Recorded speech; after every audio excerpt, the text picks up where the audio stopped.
What up, y'all? Star Wars stuff back at it again with another Market Watch. So we just got news from the FFG crew that we are not going to be getting reprints of Set 1 until just about the holiday season.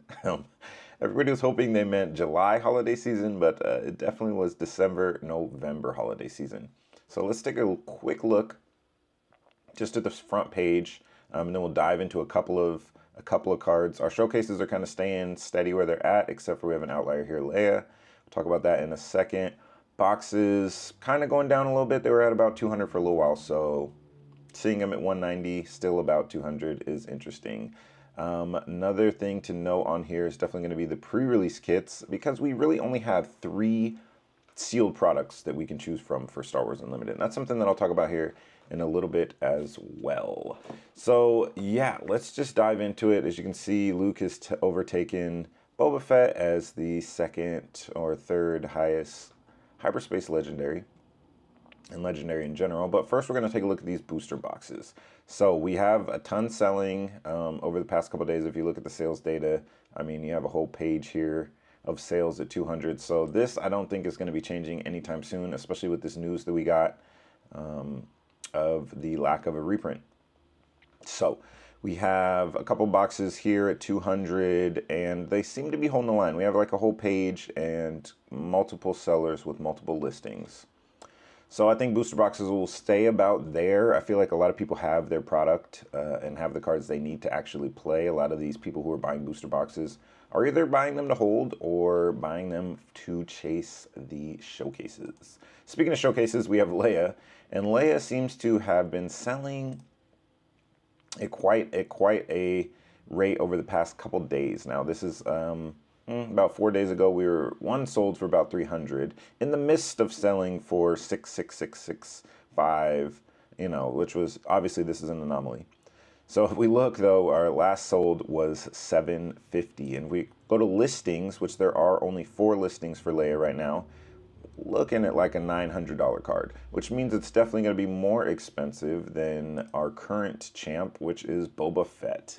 Now Boba Fett, the last couple have sold a little bit higher than the Leia, but we still have listings here a little bit lower than some of the Leia listings, and we have maybe about 3 times as many.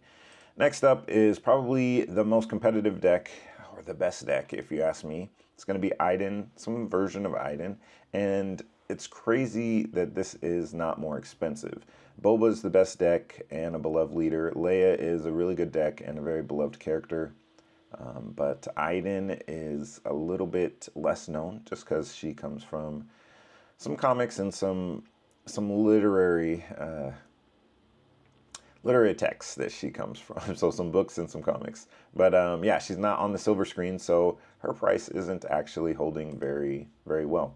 Speaking of holding very well, if you had these and you held them, yeah, you're winning. Hyperspace Vader is 4 listings away from being a $200 card.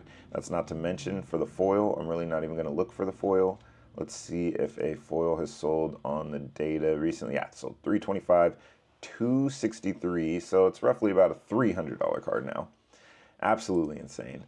I feel like this is going to go up as well. I think one of the things that they could do is they could possibly, so we don't have a Vader showcase or a Luke showcase. They could do a box set that has a Vader and or Luke showcase in it, and maybe throw an alternate art Vader or Luke legendary card in there. That'd be kind of cool, similar to something like what Pokemon does with its Ultra Premium collections, or just its regular tournament premium collections, or even doing a structure deck so that we have larger variety of ways to get these cards. And obviously printing a different artwork on it would still maintain the value of this, as this would be the original printing. Next up we have the regular Vader. Now we're looking at a $100 card for sure, which is crazy because just a couple weeks ago this thing was like 40 bucks.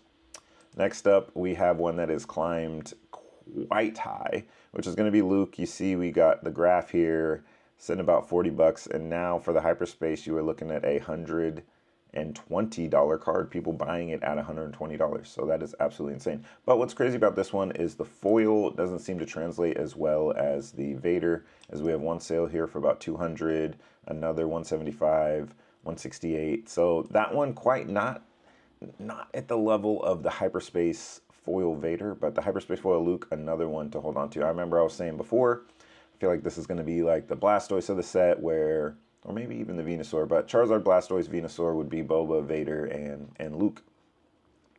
And now we have the regular unit, which was sitting at an all-time low when it first came out at about $23-ish.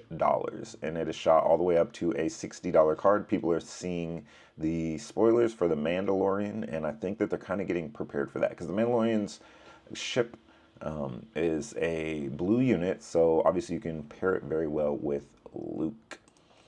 Next up, we have the Millennium Falcon. Speaking of ships, yeah, the hyperspace has gone through the roof. A steady incline, actually. It was about a $30 card, but now you're sitting at about a $52 to $60 card for the Millennium Falcon. Next up, we have the regular Millennium Falcon, which has done interesting things if you look at this graph here. So it went all the way down to about 15, spiked back up to about 24, dipped a little bit, and now once again, with the addition of the Mandalorian, Grogu, and some of those card leaks, I think people are kind of prepping up for set 2. And also, we don't have product. Stores don't have product. Stores are going to be getting 3 to 4 boxes a month for the foreseeable future of set 1. Yeah, so just cards are going to be cards. People need to get their cards to play and build decks that they want. So Hyperspace Avenger, not one that you need specifically, but if you are trying to bling some things out, Hyperspace is the blingiest minimum rarity that you can go, and it's $50. $50. And then looking at the regular Avenger, which was another card that dipped as low as $11 and has had a steady incline of sales prices, yeah, is sitting at a $33 card. Now this is played in probably the best deck, Iden, and it was rather cheap at the time. Next up, we have Hyperspace Vigilance. Speaking of cards that go on Iden, the Iden Mirror Match is playing this card to discard 6 from your opponent's deck, or discard 6 from any opponent's deck. I mean, you're controlling the board so well that paying this out of aspect, so paying 6 for this, not that big of a deal at all. You're going to heal 5 from your base, which your deck Iden is trying to do, and then you're going to discard 6 from your opponent. So you're just making it even harder. I know somebody played this for them to pretty much come back. I know somebody played this against me and milled 2 of my Fett's Fire Sprays. I was sad. Absolutely sad. Then we have the regular Vigilance, which has seen a interesting climb as well. Went pretty low, and now it's all the way up to about a $22 card. As soon as that one sold out, we're looking at almost a $30 regular legendary. Now, these are the cards that people want to play with. A lot of people aren't playing with the Hyperspace or the Hyperspace foil or the foils. They want just the regular min rarity, which is, I mean, personally what I prefer as well. Next up, we have Cunning Hyperspace. Now, this card has been on a steady incline. It took a little bit of a jump here during the first week. But yeah, now you're sitting at a $38 card for the Hyperspace. This is can also be played out of aspect in Boba decks during the control matchup. I like to side this in and hopefully exhaust 2 units and give somebody +4, just so I can get a little bit more reach onto my opponent. Another thing is Cunning is good to discard a card from your opponent's hand, a random card, in the control matchup. So if you're playing the control matchup, I don't know, as Boba player, my strategy is to put down my little units, have them use all their removal on that, put down a Boba, give them some bait, right? And then eventually I get them to a lower hand size. I don't know, it just seems really tough. And then you got to change a heart them as well as a card. Yeah, sorry for talking through some strategy here in the Market Watch. But next up we have the regular Cunning. This also has been on a pretty steady incline, did go up a little bit higher than it is now, but you're looking at about a $22 card. One thing I wanted to take a look at was the Hyperspace Energy Conversion Lab. Now, everybody knows this is probably the best card in the set, the best base, and man, if you look at the foil version, we have one sale for 94, 100, 95. So people trying to bling out their decks are pretty serious in this game, which I think is something that's just going to keep the prices of these singles keep on going up, right? More people are getting introduced to the game. It's super duper fun to play, and people with the money will spend to play it at a swaggy level. Next up, we have Super Laser Blast. This card was pretty low for a while. Started off actually as a $20 card, dipped down because nobody thought they were going to be paying 8 for this, but as they started to realize that these control decks do push you to many, many turns. Yeah, we're looking at a $25 to $30 card just as a base legendary. So one of the worst legendaries to pull is now becoming a pretty lucrative one. Next up, we have Force Lightning. Now, this card was super cheap for the longest. I mean, it dipped to $6. Nobody thought that they would play it, but as we get more Force units coming out in this next set, which we definitely will, low-cost Force units, this card becomes absolutely amazing. You pay one, something loses its ability for the phase. Something like Iden can't heal, which could help you push for the last couple bits of damage, just because Iden really will throw off your math. But yeah, the foil and the regular are sitting about the same, so about a $20 card, something that used to be $6. So even this, which wasn't the greatest legendary, you can pull it now and be relatively happy. A couple things I wanted to look at was this Hyperspace Rare Han Solo. I find it very interesting. This is about a $10 card.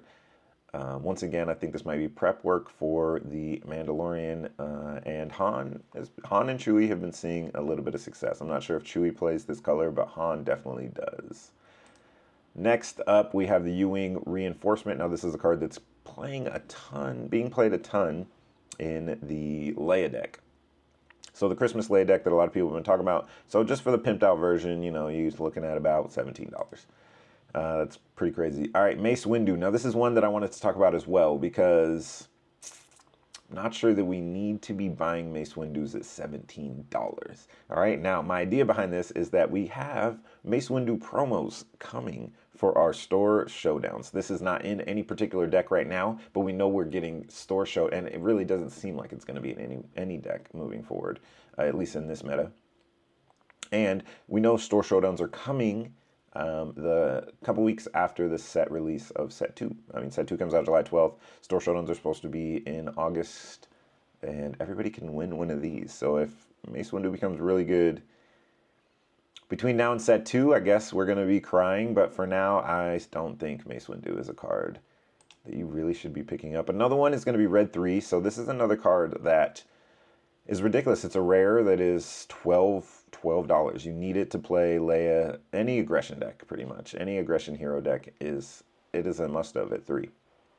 And one thing that I was saying earlier is those structure decks. So I really think they should probably look into making a structure deck, putting something like this, K2SO, maybe even just making a mono structure deck, right? And then putting these kind of things in there, and then having a green mono, a red mono, a blue mono structure deck.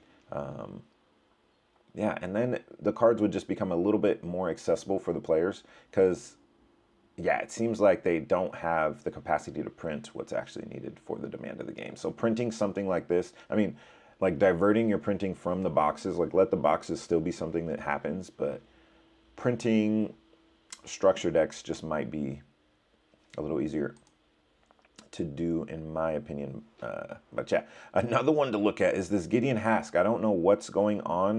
Gideon is getting bought out for just the regular hyperspace. The card is absolutely busted and super duper good in the Iden deck. So yeah, very good synergy with Iden. Yeah, it's crazy to see this though. So be careful with some of those hyperspaces that you pull that you might think are not the greatest. Speaking of more hyperspaces that are really, really good, we got Traitorous here. Absolutely busted card. We got the hyperspace going for $16 though. So this card's been on a steady incline as competitive play has seen more and more traction. So yeah, this card's super duper good. I've been beaten by this card plenty of times. So it's time to get out those Disabling Fang Fighters. Defeat that upgrade. Another hyperspace upgrade that we're going to talk about here is going to be the Jedi Lightsaber. So it's super duper good in the shirt deck. Yeah, it allows you to live longer, and the shirt deck is getting some traction. So if you want a blingy one, yeah, it's going to cost you $18. Last but not least is this card right here. I don't know. It is going up. I mean, actually, it started off as a $7 card, so technically it's going down, but it's on the way back up. This card is just going to be too amazing when we get to actual events where everybody has their opponent's deck list in front of them. I mean, you just look at your opponent's deck list and you're like, yeah, I'll just call this card. Hopefully, you can play around it. Or, I mean, it's not too hard to remove. 4 is a pretty big booty, but yeah, this card just becomes very good in specific situations. That's it that I got for the Market Watch. Thanks for showing up, showing out, and until next time, peace.